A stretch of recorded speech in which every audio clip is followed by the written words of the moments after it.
ಇಲ್ಲ, ಯಾಕೆ ನಾವು ಸೋತೆ ಅನ್ನೋದಂಥದ್ದು ಕೂಡ ಬೇಕು. ಯಾಕಂದ್ರೆ ಸಹಜವಾಗಿ ಈ ಬಾರಿಗೆ ನಮ್ಮೆಲ್ಲರ ಅಪೇಕ್ಷೆ ನಾವು 15 ಸೀಟ್ ಅಂತೂ ಮಿನಿಮಮ್ 15 16 ಸೀಟ್ ನಾವು ಗೆಲ್ತೇವೆ ಅನ್ನುವಂಥ ಒಂದು ಭರವಸೆದಲ್ಲಿ ನಾವಿದ್ವಿ. ಬಟ್ ಯಾಕಂದ್ರೆ ನಮ್ಮ ಗ್ಯಾರಂಟಿ ಕೂಡ ವರ್ಕ್ ಆಗಲಿಲ್ಲ ಅನ್ನುವಂಥದ್ದು ಕೂಡ ಸಹಜವಾಗಿ ಎದ್ದು ಕಾಣುತ್ತೆ. ಯಾಕೆ ಆಗಲಿಲ್ಲ ಅನ್ನುವಂಥದ್ದು ಕೂಡ ನಾವು ವಿಚಾರ ಮಾಡೋದು ಮಾಡಲೇಬೇಕಾಗುತ್ತೆ.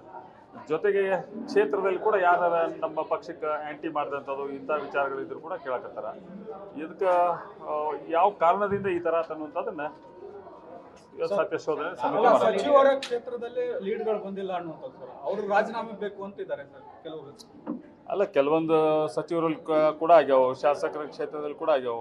ಯಾಕಂದ್ರೆ ಕೆಲವೊಂದು ಕಡೆ ಏನಕ್ಕೆ ಫಸ್ಟ್ ನಮ್ಮ ಇಲೆಕ್ಷನ್ನಾಗ ಲೋಕಲ್ ಇದು ನೋಡಿ ಅಲ್ಲಿ ಕಾಂಗ್ರೆಸ್ ವೋಟಿಂಗ್ ಮಾಡಿರ್ತಾರೆ. ಆಮೇಲೆ ಒಂದೊಂದು ಸಲ ಮ್ಯಾಲಿನ ವಿಚಾರ ಬಂದಂಥ ಟೈಮಲ್ಲಿ ಒಂದ್ಸಲ ಅಲ್ಲಿ BJP ವೋಟಿಂಗ್ ಮಾಡ್ತಾರೆ. ಇವು ಸಹಜವಾಗಿ ನಡೆಯುವಂಥದ್ದು. ಹಿಂದಿನಿಂದ ನಾವು ನೋಡಿದಂಥ ಕೂಡ ಯಾವಾಗ ಇಲ್ಲಿ ಇಲ್ಲಿ ಸರ್ಕಾರ ಇರುತ್ತೆ, ಮ್ಯಾಲಿನ ಬೇರೆನೇ ಇರುತ್ತೆ. ಭಾಳ ದಿವಸದಿಂದ ನಾವು ನೋಡೋಂಗೆ ಅಂಥ ವಿಚಾರದಲ್ಲಿ ಆಗ್ಯಾವ, ಕೆಲವು ಮಂದಿ ಆಗ್ಯಾವ. ಆ ರೀತಿ ಯಾಕೆ ಆಗ್ಯಾವ ಅನ್ನೋಂಥದ್ರ ಬಗ್ಗೆ ಚರ್ಚೆ ಆಗುತ್ತೆ. ಆಗ್ಬೋದು, ಯಾಕಂದ್ರೆ ಸಮಸ್ಯೆಗಳನ್ನು ಸರಿ ಮಾಡಕ್ಕೆ ಬಂದಾರ, ಸಮಸ್ಯೆಗಳು ಸರಿ ಹಾಕವು. ಧಾರವಾಡ ಲೋಕಸಭಾ ಕ್ಷೇತ್ರದಲ್ಲಿ ಸಾಕಷ್ಟು ಹೋರಾಟ ಮಾಡಿದ್ರೆ, ನೀವು ಹೊರಗಡೆ ಇಟ್ಕೊಂಡು ಪ್ರಯತ್ನಗಳನ್ನ ಮಾಡಿದ್ರೆ, ಅದಾಗಿಯೂ ಕೂಡ ಯಾಕೆ ಹಿನ್ನಡೆ ಆಯ್ತು? ಇಲ್ಲ, ಈ ಸಲ ನಾನು ಲಾಸ್ಟ್ ಟೈಮ್ 2 times ನಾನು ಪಾರ್ಲಿಮೆಂಟ್ ಅಭ್ಯರ್ಥಿಯಾಗಿ ನಾನು ಕಾಂಟೆಸ್ಟ್ ಮಾಡೀನಿ. ಆ ಟೈಮಲ್ಲಿ ಈ ಸಲ ಮಾರ್ಜಿನ್ ಒಂದು ಬದಲಾವಣೆ ಅಂತೂ ಆಗೈತಿ. ಈ ಸಲ ಬದಲಾವಣೆ ಅಂತೂ ಶೂರ್ ಆಗೈತಿ. ಬಟ್ ಈ ಸಲ ನಮ್ಮ ಅಭ್ಯರ್ಥಿ ಕೂಡ ಹೊಸ ಅಭ್ಯರ್ಥಿ, ಆಮೇಲೆ ಯುವಕ ಇದ್ದ, ಆಮೇಲೆ ಅವರು ಸಾಕಷ್ಟು ಪ್ರಯತ್ನಗಳು ಮಾಡಿದ್ರು. ಜೊತೆಗೆ ನಮ್ಮ ಭಾಗದಲ್ಲಂತೂ ಎಲ್ಲ ಶಾಸಕರಾಗಲಿ ನಮ್ಮ ಕಾಂಗ್ರೆಸ್ ಮುಖಂಡರುಗಳಾಗಲಿ ಸಾಕಷ್ಟು ಪ್ರಯತ್ನಗಳಂತೂ ಮಾಡಿದ್ರು. ಎಲ್ಲರೂ ಭಾಳ ಒಳ್ಳೆ ಪ್ರಯತ್ನ ಈ ಬಾರಿಗೆ ಮಾಡಿರಲ್ಲ. ಒಂದಷ್ಟು ಕ್ಷೇತ್ರಗಳಲ್ಲಿ ಅಡ್ಜಸ್ಟ್ಮೆಂಟ್ ಆಗಿದೆ ಅನ್ನುವಂಥ ಆರೋಪ ನಮ್ಮಲ್ಲೇನು ಆ ಥರ ಏನು ಯಾರು ಅಡ್ಜಸ್ಟ್ಮೆಂಟ್ ಆ ಥರ ಏನು ಮಾಡಿಲ್ಲ ಯಾರು. ನಮ್ಮಲ್ಲಿ ಇಡೀ ನಮ್ಮ ಜಿಲ್ಲೆಯಲ್ಲಿ ಎಲ್ಲರೂ ಭಾಳ ಒಳ್ಳೆ ಎಲೆಕ್ಷನ್ ಮಾಡ್ತಾರೆ. ನಿಮ್ಮ ಜಿಲ್ಲೆ ಹೊರತುಪಡಿಸಿ ಸರ್ ಬೇರೆ ಕ್ಷೇತ್ರಗಳಲ್ಲಿ ಅಡ್ಜಸ್ಟ್ಮೆಂಟ್ ಇಲ್ಲ.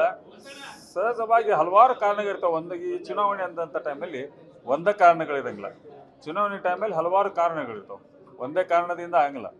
ಆಮೇಲೆ ಅದು ಹಿಂದುತ್ವ ಒಂದು ಬ್ರ್ಯಾಂಡ್ ಇದನ್ನು ಇಟ್ಕೊಂಡಿರ್ತಾರೆ, ಅದು ಒಂದು ಸ್ವಲ್ಪ ಈ ಕಾಮನ್ ಆಗಿ ಸ್ವಲ್ಪ ಇಫೆಕ್ಟ್ ಆಗಿರ್ತೈತಿ.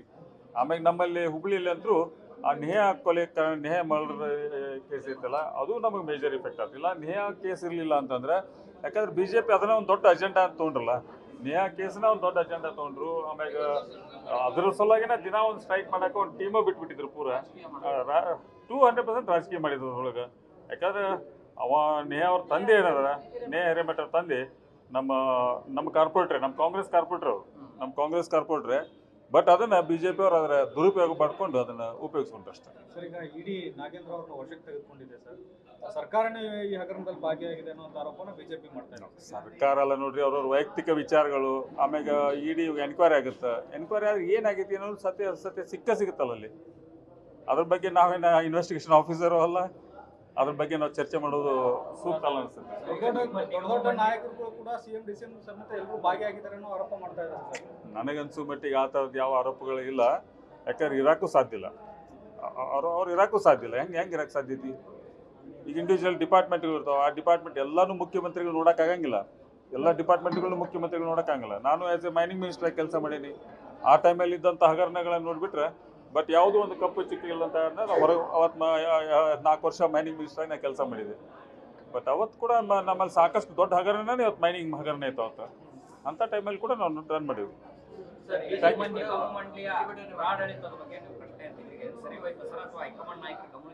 ಸರಿ ಹೋಗುತ್ತೆ.